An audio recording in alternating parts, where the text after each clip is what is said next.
Hi, I'm Carol Cotton with Pecan TV. I'm at the Pecan Plantation Fire Department EMS area today, and we have a great guest that is going to give you some information about our fire department EMS. Before I do that, let me just kind of reinforce to people to look at your columns, especially this last February on page 45.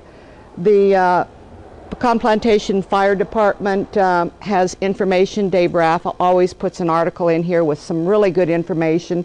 The auxiliary, Linda Boggs, Sandra Winfield about the EMS. So many of your questions that you might ask other people are found in this, and there's a different article each month. So please, when you get your columns, always open up to this. And so with that, let me introduce you to our Pecan Plantation Fire Department Fire Chief, Dave Raffa. Welcome, Dave. Thank you, Carol. And I'm going to just walk out so you can talk to the people and tell them all the great things going on here. Okay, thank you very much. And thank you, Carl, for coming down to the fire station today. I'd like to convey a message to all of our Pecan residents that the Pecan Plantation Volunteer Fire Department and EMS is here for you 24/7. I've been the fire chief here at Pecan for more than 19 years. And together we built emergency services with your financial support and the support of the residents and the volunteers and the paramedics and EMTs that we have on staff here and certified firefighters into what it is today. A couple of things I'd like to share with you today, and I'm very excited about this. Let me start out with our personnel. We've got 28 firefighters on our department, of which recently 3 graduated from the Weatherford Fire Academy, and they're outstanding young men that are pursuing degrees in emergency services and fire sciences. In addition to those 28 volunteers, on the EMS side, we've got paramedics and EMTs. Half of our firefighters, our volunteer firefighters, are also certified paramedics and EMTs that also work on the EMS side. And of those, most are certified firefighters. So I know you moved out to the country, out to Granbury and Pecan Plantation to enjoy the amenities, but the Pecan Plantation Volunteer Fire Department is serious about emergency services, and we feel we provide the best service that you can find anywhere in America. A couple of other things I'm excited about relative to the fire department. This year, we're in the process of being recertified by the Insurance Services Organization that evaluates the capability of fire departments across America. They have a rating scale. It's called a Public Protection Class Rating Scale of 1 to 10. 1 being the lowest and best rating that you can achieve. Typically, fire departments that are paid, that have got a lot of expensive equipment, and there's not too many of them, achieve a 1. Most fire departments in America, there's 70% of the fire departments in America are volunteer fire departments, and we're one of them. 15 years ago, we submitted our application, and we were surveyed by ISO, and we received an ISO rating of a PPC of 5, which means fully protected. Presently, we're in the process of being recertified by ISO, and our objective is to go to a PPC rating of 3. 3 is what most career fire departments, paid fire departments in the Metroplex are rated at. These ratings are what your homeowners insurance companies are basing their fire protection rates for. Basically, we have been diligent in our work here. We test hydrants every year. We have hose testing. We have staffing, a duty schedule. There's a lot to go into preparing yourself for an ISO recertification. And the Pecan Plantation Volunteer Fire Department is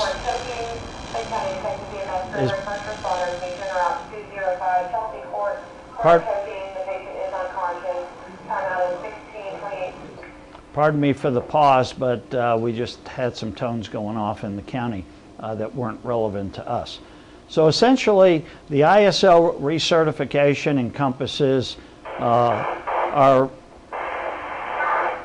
capabilities for fire suppression. It also encompasses the equipment we have for fire suppression, our staffing, our water resources, dispatch, building codes. There's a lot that goes into the evaluation for a PPC rating.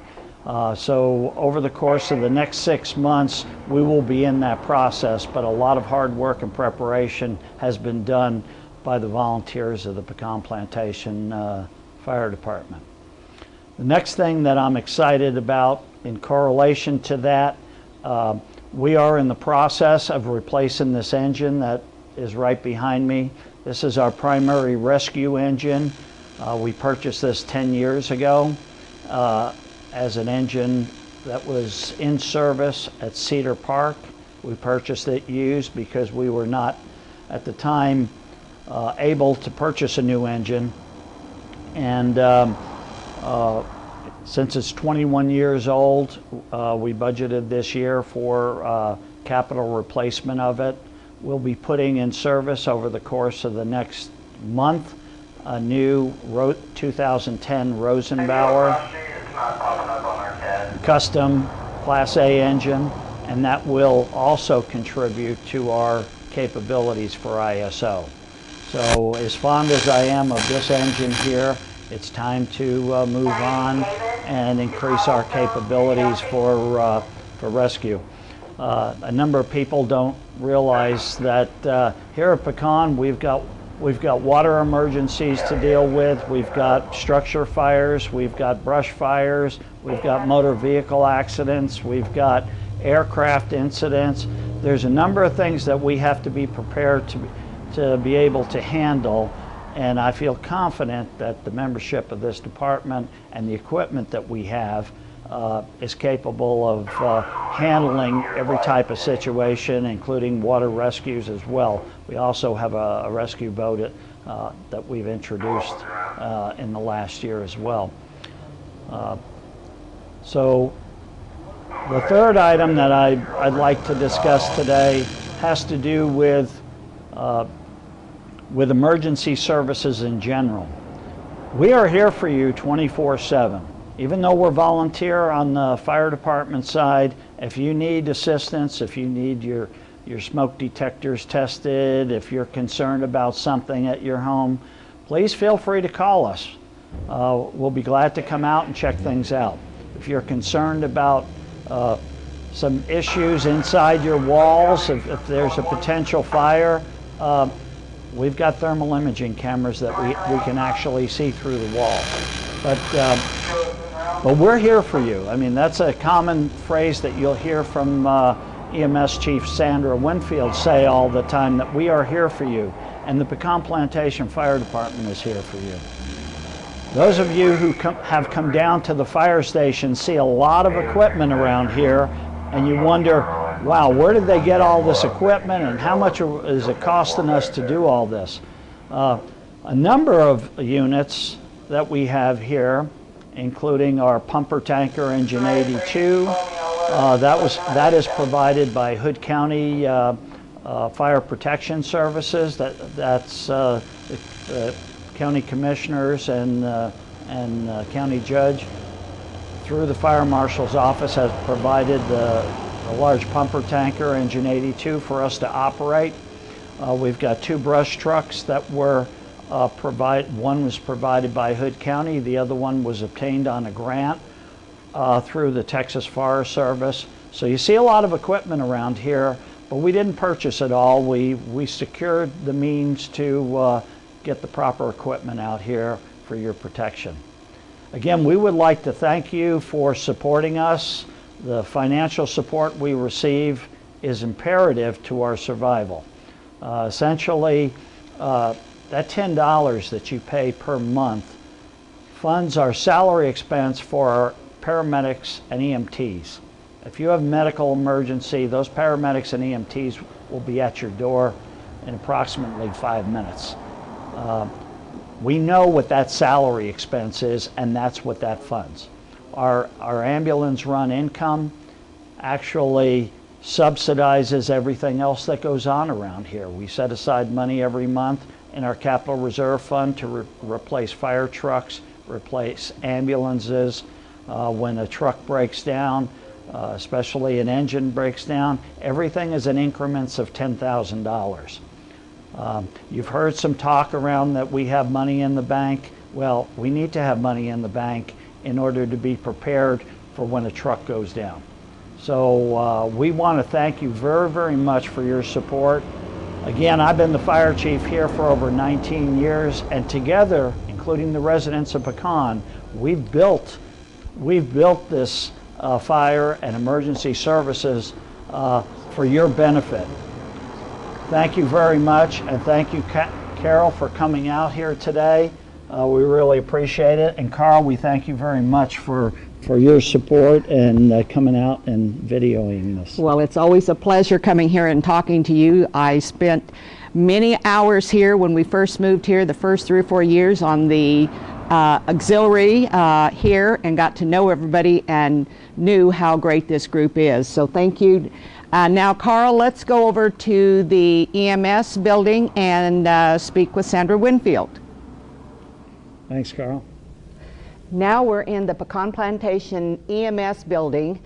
Carl and I are here, and we're going to talk to Sandra Winfield in just a few moments. But before we do that, I'm going to tell you again, please read your columns article about the fire department, the EMS, and the auxiliary, page 28 this month. So Sandra has some wonderful articles that she puts in there, and she puts in a lot of information that's very helpful to you. So please read that, and be sure to read it next month. And with that, I want to welcome Sandra Winfield, Pecan Plantation EMS Chief, and Sandra's going to tell you some of the great things that the EMS is doing here. Thank you, Sandra. Thank you, Carol. I'm so glad to have this opportunity to let you know about Pecan Plantation EMS. We are really a branch of the emergency services here in Pecan Plantation. We have the fire chief that you just heard earlier, which was Dave Raffa, and I'm the EMS chief. I've been chief since 2005. Can't believe it's been that long. But we have 3 MICU ambulances that we use to answer calls to anyone in Pecan Plantation that has an emergency. It can be an emergency to you no matter what the reason. It might be something minor or something major. We always like to have you call 911, however, because it does help all of our crew members to respond to our radios. That way, if we're not here at the station, we can all get together and become a crew in just moments and arrive at your door. We also have first responders that live in the neighborhood, and they might come first on scene in their own car just to get an assessment of the patient. But this is how we operate in Pecan. We have a very highly accredited crew. We are all MICU level, as I have told you before. That means that we can offer the same kind of care that you will get in an emergency room. We have cardiac monitors, and we are very able to take care of most any emergency. If something then becomes more critical and you need to go to a place that has got a higher level of care, we can even arrange for you to be transported to the city on one of our 2 air ambulance companies that are local. And we'll talk to you more about the benefits of that in just a moment. We have an assistant chief, that's George Gertis, and a deputy assistant chief, Renee Garrett. And whenever you call the station, Renee will answer the phone because she's also the office manager. I'm here 3 solid days a week, and then odd days between those times. A lot of times it works out to every day. So I am a volunteer. I don't get paid. I've been doing this because I love it, and I'm absolutely consumed with it. We do have some part-time paid people, however. That way we can offer 911 coverage 24 hours a day, 7 days a week. It's hard to ask all volunteers to always be available. So this is your guarantee that we're going to be here for you. We've never dropped a call, and that would be highly, highly derogatory. The state would not like it if we ever dropped a call, because being 911 licensed means that we are here when the phone rings. If you'd like to be able to see into the back of one of our ambulances, I'd be glad to take you to this one behind me. This is our latest model. We've had this one for 3 years. It's a Ford E450, and it's just a beautiful truck. We have another truck right now that's being remounted. The same box will be put on a brand new chassis, and that will allow us to offer, you know, state-of-the-art trucks that are also very reliable and will take us for the next 200,000 miles apiece. These have a lot of miles on these trucks. And one of the reasons we have a lot of miles is we do transport locally, and we also transport to the Metroplex. Sometimes we even transport patients as far as Waco or Abilene. Lots of times there are a lot of different specialties, and we are required to transport a patient, take care of them for the whole time. So, Carol, do you have any other questions for me? Well, I do, Sandra, and this is one that I think we just spoke of a little bit earlier, but I want to ask you about it because I know a number of people asked me, and we are so delighted to have you here. And I was very pleased with a recent day a couple weeks ago, and I drove by a dear friend of my house, and there were 2 ambulances there.